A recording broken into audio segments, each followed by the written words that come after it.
Hello, everyone! Welcome to our little corner of the internet.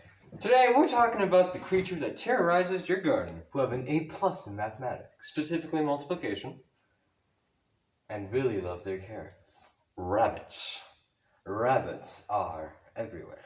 Quite literally, they are all over the world. And because of this, it was difficult to choose which one to do for today's video.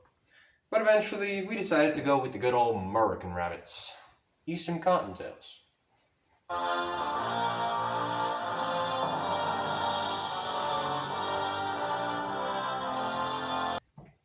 No, seriously, they're basically American.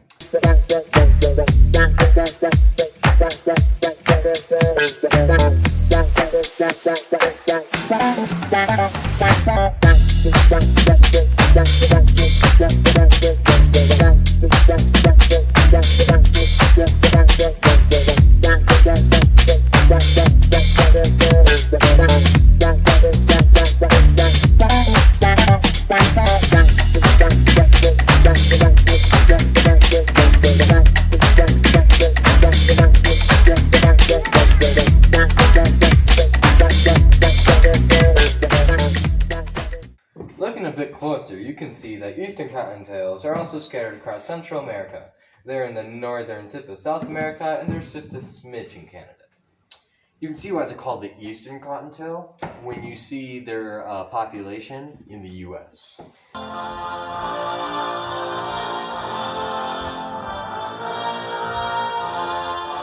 There isn't much of a weight difference between males and females, as their weight charts greatly overlap. The range is 1.8 to 4.4 pounds, but it averages out at 2.6 pounds. Eastern Cottontails are typically 36 to 48 centimeters with a tail of 5.3 centimeters. Or 14 to 18 inches with a tail of about 2.1 inches. Or 1.2 to 1.5 feet with a tail of 1.75 feet. Did we really need measurements in feet? No. And lastly, for our scientific facts, we have the linear classification system.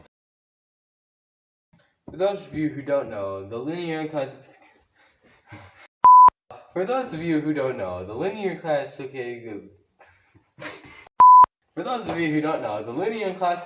system is the great organized chart for all living things. The Eastern Cottontail is found in Kingdom Animalia.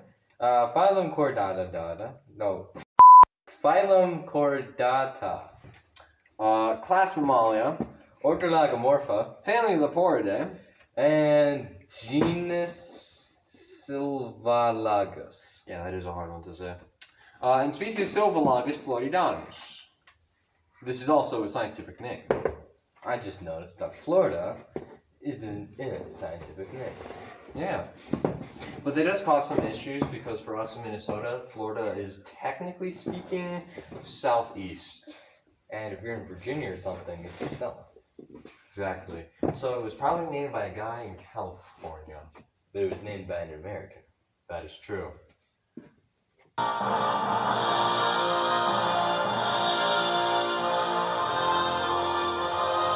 And now that we got that out of the way, it's time for some fun facts. First, Eastern Cottontails don't have burrows. They instead scratch out a shallow depression in a clump of grass or under a bush. This sort of thing is called a form. Although sometimes they might use the burrows of a groundhog as temporary home or during some heavy storms. No. The ideal habitat for these rabbits is anywhere that has a nice balance of hiding spots and foraging fields. Foraging fields?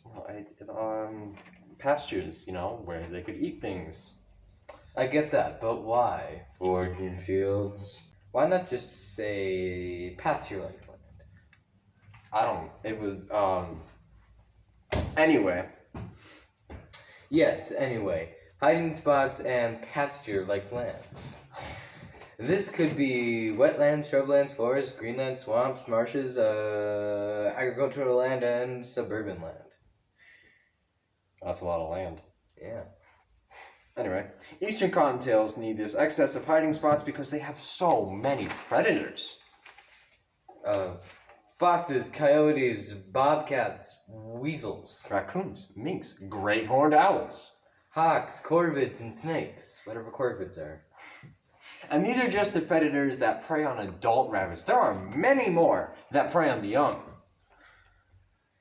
Oh. Moving on to happier and more impressive things. Yeah. Cottontail rabbits running in a zigzag pattern can reach up to 18 miles per hour. When you think about it, when you think about it, an animal this small going that fast is pretty impressive. That's what I said. What's even more impressive is that the cottontail home ranges to be 40 acres. Acres. Acorns. And what's even more impressive is that cottontail home ranges can be 40 acres. Yes, true, but context is important. The ranges are typically 1 to 1.5 acres, and they have been recorded to be as small as half an acre. So while they can be massive, they are typically just 1 acre. On to the next. Eastern cottontails are crepuscular to nocturnal animals. Crepuscular? Yeah, it means that they're active at twilight, nocturnal. Everyone knows what nocturnal means. Yeah, okay. Crepuscular. Interesting, I've never heard that before. Neither have I until about 20 minutes ago. Next fact. Eastern cottontails are also gramnivores, folivores, frugivores, and lignivores. Could we translate that to English, please? Gramnivores eat grass, folivores eat leaves, frugivores eat seeds, nuts, and raw fruits, shoots, and roots, and lignivores eat wood. So you could have just said herbivores. Well, sure, but the people wouldn't really learn a whole bit, would they? Okay, that's a good point. It's a good point. On to the next.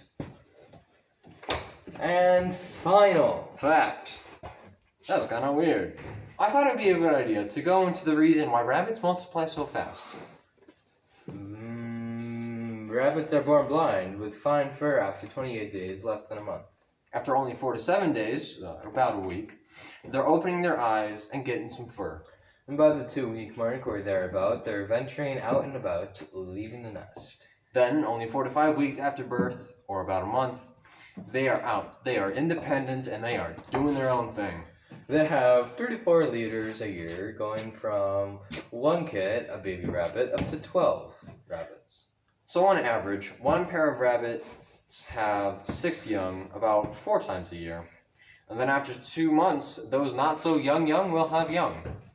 Say that 3 times fast. So if we started with 2 rabbits in January, and assuming all things here have constant numbers, after 2 months you would have 8 adults and 4 pairs. After another 2 months, in April, you'd have 24 new rabbits plus the 8 adults, making 32 total. As you can see, the numbers grow very quickly, so please hold while we do math. So by June, you'd have 96 new rabbits plus the 32 adults, making 128 total. By August, there would be 384 new rabbits plus the 128 adults, making 512 rabbits. By October, there'd be 1,536 new ones, plus the 512 adults, making 2,048 rabbits total. By December, there's 6,744 new rabbits, plus the 2,048 adults, making 8,792 total rabbits, from 2 rabbits in 1 year. Of course, these are just rough guesstimates. We haven't taken into account the varying lengths of time to grow up, or the fact that the litters might be more or less than 6, or the predators. Or that males usually have more than 1 mate, or other things like natural sickness and death that would cause to a disease and decrease in numbers. There's a lot of factors and varying numbers we haven't factored in, but still, 8,800 rabbits in 1 year is incredibly impressive. The only question I have now is why hasn't the army recruited them? I mean, that's an entire region right there in 1 year. I assume any animal lover anywhere at any time would not be very happy about it. Yeah, but it's the army. What can they do about it? That is an excellent point.